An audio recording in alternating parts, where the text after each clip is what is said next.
Modern Warfare 2's multiplayer is very difficult to put in a simple way. I have no idea what I'm going to title this video, absolutely no idea whatsoever. It's something that can, on occasions, be fun and entertaining to play, whilst also being incredibly infuriating. It is not the worst Call of Duty multiplayer that we've ever had, not even really that close to being the worst. However, there's still a lot about it that just feels undercooked or just wrong. Now, I don't really want this video to descend into ranting, and I want to keep it around the similar sort of time that my campaign video was. If you haven't seen that, check that out. So I've sort of broken the video down into a few sections that I'm going to discuss. There's no doubt things that I'm not going to mention. You feel free to discuss in the comments what you like, what you dislike, etc. However, I'm going to start by discussing gameplay, because I actually think gameplay is the easiest thing to talk about and probably the least amount to talk about, which is a bit odd considering it is a video game when you think about it. Now, in terms of overall aesthetics and the way it plays, it's very Modern Warfare 2019-esque. It looks fairly similar, it looks nice. Sort of went over this in the campaign a little bit. The game does look very good, and it plays as you'd sort of expect from a Modern Warfare sequel point of view, and guns all seem fine. Basically, with gameplay, I can't help but think if you liked Modern Warfare, you'll probably get on with Modern Warfare 2. The bare minimum of what you need is there as you'd expect. In terms of how the actual matches play out specifically, we'll go over that later, as well as guns a little bit as well when talking about unlock systems and all that crap. I'm sure you know what I'm going to say about all that. Before we get onto that though, user interface is the first thing I'm going to discuss. Now, in fairness, since I wrote this down on what to talk about, there has been inclinations that this will be updated and might actually make more sense once Warzone 2 is out there and Season 1 starts. However, I am still going to just go over it briefly, because I said it in the beta as well. It's crap.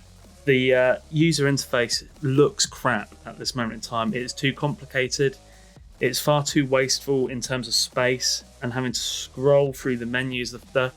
The left to right sort of menu is fine for smaller things, but where I think it shows itself as completely useless is with the camos, where you're endlessly scrolling through them. There's no way to scroll to the end from the start. You have to go from start to finish, and you have to constantly just keep going. It is really stupid. It just all feels incredibly messy. Now, as I said, there have been suggestions that the user interface will be updated in some respects when Warzone 2 and Season 1 comes out. And I can't help but feel like this sort of style has to be there for some sort of connection to Warzone 2. Obviously, with the previous 3 Call of Duty games, they've sort of combined in terms of menu. So you'd have Vanguard, you'd have Cold War, you'd have Modern Warfare, you'd have Warzone, sort of all there, where you could get access to each of the games, granted after a bit of a loading screen if you're going from game to game. But the menus were combined. I don't know if that's where they're going with this, but on the face of it, and in terms of it as a base game for Modern Warfare 2, the menu was diabolical, and I really hope they do sort it out quite drastically. It could be so much better. Now, guns. Now, as I said in talking about the gameplay briefly at the start, in terms of the actual gunplay, they all seem fine. There are always going to be favourites and ones that you might see a lot of, but it doesn't feel, and you can, if you disagree with this, be sure to mention it, but it doesn't feel as much that there's a set sort of 3 or 4 guns that everyone just wants to use. I have noticed riot shields becoming more and more common recently. I don't know what that's all about. But generally speaking, the guns all feel relatively balanced from my experience of it. Again, people might disagree, and with the 4,000 bloody attachments you can put on it, I'm sure there's some sort of combination that makes a gun OP, but I haven't really felt it too badly as of yet. The thing I really want to talk about with guns is predominantly the unlock system, and this sort of combines with the camo system that they've done. And I can see what they're trying to go for by doing what they've done. So obviously, if you're watching this, I'm assuming you've played Modern Warfare 2's multiplayer. If not, this isn't really a great review of it overall. I'm going to say that now. But obviously the attachments, some attachments you unlock from other guns, from leveling up and progressing with other guns. And it's sort of similar with camos as well. Now, what they're clearly trying to do with that is they want you to use as many guns as possible. They don't want you to get comfortable with a certain class of gun or even just a certain couple of guns. Let's face it, there have been Call of Duty games where people have predominantly used the same 3 or 4 guns throughout. I can tell what they're trying to do, and they're trying to encourage you to look at every gun, look at all the guns through different classes that you might not use. Maybe you don't use battle rifles, or you don't use SMGs as much, or you don't use assault rifles, blah, blah, blah. They're trying to make you use all of the categories and spread out your guns, essentially, if that makes sense. They want you to try and use all the guns and try and adapt and make the game feel a bit more fresh every time you go into a new match, instead of it just being, I don't know, M4s and MP5s and blah, blah, blah. Now, this kind of works for camos, in my opinion. It does make it a lot easier to get gold, which I'm sure will upset some people, and because there are people out there that like the grind, they like having to be challenged to do these camo challenges and to unlock them. However, I actually do like the new camo setup generally. As I sort of mentioned when talking about the UI, it's a shame about the never-ending menu because it doesn't really work for that. But the setup of having the 4 base camos to go for, and then you have gold, I think that works and it ensures that you don't get bogged down in using one gun. Again, they want you to spread out and use as many guns as possible. So the camos for that, I actually think does work, and I can understand why they've gone with that. However, for attachments, it really doesn't make any sense. Earning attachments by using other guns, it just doesn't add up. Talking of attachments, while we're at it, and this isn't necessarily just a Modern Warfare 2 issue, but COD in general nowadays, there are far too many attachments. It is ridiculous. The general people that are playing Call of Duty are fairly casual. No offense to everybody who, only plays it. But generally, we don't actually know what any of that crap means. Back in the day, you could put rapid fire on a UMP-45, it will make the bullets go faster. Wow, there we go, simple. An ACOG scope is a enhanced scope. Red dot sight, it's a sight that has a red dot. The most complicated thing you would get generally with attachments was FMJ because it's an abbreviation, but quite quickly you'd learn that it means damage. Nowadays, there is all sorts of crap that you just do not... The normal player will not have much clue whatsoever. I just look for the little lines, and if they go too much in the red, more so than they do the green, I think, okay, that must be bad. There's apparently, I haven't actually looked into this, but I have seen some people suggesting, and it wouldn't really surprise me considering you look at how many attachments have negatives to them, that occasionally it could be better having a base gun than using attachments, which completely makes the attachments pointless anyway. They just need to go simpler. There is no need to have so much in terms of attachments. There really isn't. I remember the days where having 3 felt like too much, or 2 felt like having too much. Now it's you get 5 and there's choices of hundreds. It's way too over the top. Anyway, I got a bit distracted there. Generally speaking, attachments, the fact there is so many attachments is what sort of justifies them doing this in terms of making it so you earn the attachments from other guns. To me, it doesn't make too much sense. I think the camos, fairly good idea, and they've clearly tried to innovate, and in fairness to them, when you try things like that, some of it works, some of it doesn't. The camos for me work. Something else I briefly wanted to go over while we're sort of discussing this in terms of like create class and whatnot. Perks. The new perk system is a bit rubbish. I don't really see the point in what they've done. It seems like change for the sake of change. There was no real reason to do it. And again, I know they do need to look at trying to change things, to try and keep it fresh, but there are just certain things that, for me at least, just don't need to be touched. And the perks were a classic example of that. In terms of evolution with the perks, that should be in terms of perks themselves. Make new perks, think of new ideas for perks, things like that. The actual system itself was fine. This whole bonus ultimate perk thing, I said it when talking about the beta as well. To me, the perks that are bonus and ultimate are no different to the perks that are base. They are standard perks. They are perks that we used to be able to pick from the off. There's nothing particularly special about Cold-Blooded or High Alert. There's nothing particularly special about Hardline. Hardline has been a perk for years. Ghost is another one. There's nothing about these perks that suggests you should be busting your bollocks to earn them in-game. They're just standard perks. To me, I'm not looking during the game to see, oh, have I got Ghost now? Have I got High Alert now? Cold-Blooded is a perk that is useful all game, but not necessarily imperative to your game. If I have Cold-Blooded set, I'm like, okay, yeah, it's useful. I'm not going to care too much if I've not got it and I have to earn it.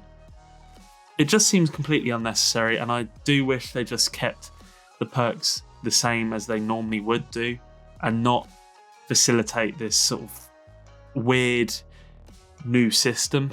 But oh well, maybe I don't know. I don't know what people's opinions on that are. I'd be curious to know if people have a view on the perks. I haven't seen too much said about them, but to me it's utterly pointless. Also, while we're talking about sort of unlocks and progression, again, this is not a Modern Warfare 2 issue specifically, but I just really cannot get my head around why Prestige can't be like it used to be. The Battle Pass and Season Passes could just be their own entity, that you level up the Season Pass. Whoop-de-doo. I don't understand why there has to be season levels, or if they want season levels, why it can't incorporate the sort of OG leveling up system. You could still have your Prestige system whilst also there being a season level. I just, because right now, granted, we're not too far away from Season 1 at this point. However, it just kills that sort of feeling of progression once you hit 55, which in the space of 2 weeks isn't too difficult.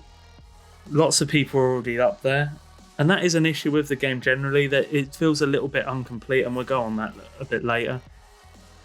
But I can't, while we're talking about unlocks, I can't understand why Prestige has been sort of downtrodden these last few years, because it used to be a great little system.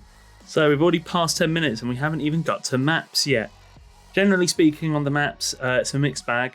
But not many of them are actually memorable, in my opinion. Crown Raceway is an exception, with it being in the paddock of a Grand Prix weekend, which is quite cool. Farm 18, Mercado Las Almas and Albagra Fortress are relatively fun to play. Obviously, 2 of those were in the beta anyway, so I mean, it doesn't feel too fresh. Most of them, though, other than that, I can take or leave. But there does have to be a special mention for a map that has infuriated a lot of people, generally speaking. Border Crossing. Whoa, that's a frustrating one. I suppose the nicest way of describing the Border Crossing map is it is something different. We certainly haven't seen a take quite like that one. And to say it plays horribly every single time would probably be harsh. It can be okay, but with the amount of grenades and the cars and the unlimited supply of spots to sit, it can be utterly horrific. It can feel so infuriating to play. I don't really understand why they've decided to go with such a narrow map with such an amount of vehicles, which of course explode relatively easily.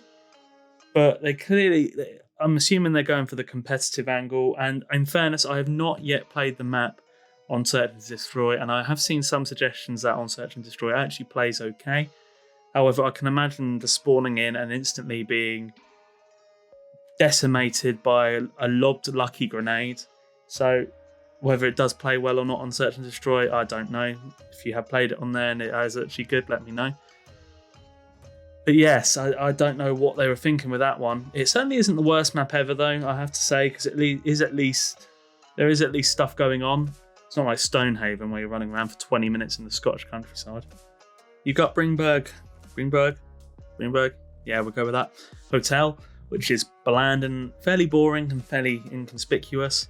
And it probably is not worth the hassle that they're being put under by the actual hotel itself in real life for being in the game. And it's so anti-kill streak with it predominantly being indoors, and that has always bugged me about it from the beta as well. You'd get these big kill streaks, and half the time you can't bloody use the things. However, and I don't know if this is a completely unpopular opinion, there is one map that has a special place in hell for me that I dislike the most, and that is Tarak. Now, this map caters to sitting somewhere camping with a mid to long range weapon more than any other I can even think about, possibly actually since Stonehaven now I mention it. However, just the massive open spaces that have houses and little peekaboo spots all around make facing up to anyone set up in these buildings as someone who's a bit of a run and gunner an absolute nightmare. It plays slightly better for hardpoint and headquarter matches because of the moving objectives. So people, obviously you always get people that don't give a shit about the objectives. However, generally speaking, you do have to move about. But generally, I really struggle to have fun on Tarak. I do instinctively use my sniper class, just so I can pick off the little bastards that are in the little holes in the blown up buildings or on little wall spots. However, I really struggle to have fun playing on that map. Finally, and I sort of went over it a little bit when talking about the unlock system, the content is a little bit lacking just overall. It certainly has sort of not hit the mark that Modern Warfare 2019 met, when I remember getting that game and actually thinking, bloody hell, there's a lot in this. COD seems to be going on a sort of weird cycle where intermittently games will be well stocked up in content. We had Modern Warfare 2019, which was, Cold War, which at release wasn't, Vanguard, and for all its failings, was very well backed with content at release. And now we're sort of back to Modern Warfare 2, where it's not quite as barren as Cold War was, but there is a feeling of not too much going on. And granted, part of this is waiting for Season 1 to kick in. However, I don't like this mentality within the video game industry where waiting for the Season 1s to kick in is justifiable for not having much at release. Either release the game with Season 1, or you make sure there is release day content that will last until Season 1. Battlefield is probably the best example of a game that got scorned by not having Season Pass content because the Season Pass took bloody months to come along.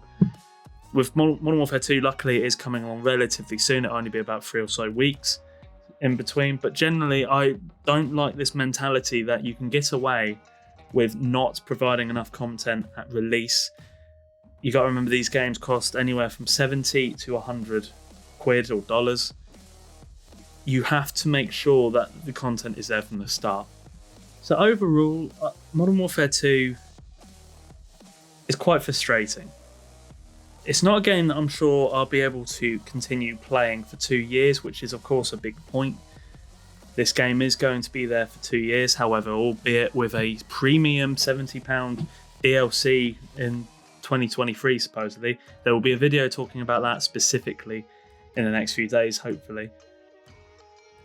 But generally speaking, not in terms of just content, because obviously there will be content. Over 2 years, you have to expect there'll be quite a lot of content. And even with that premium release, which we will, again, I want to talk about in a separate video, I don't really want to put it onto this one, there will be content.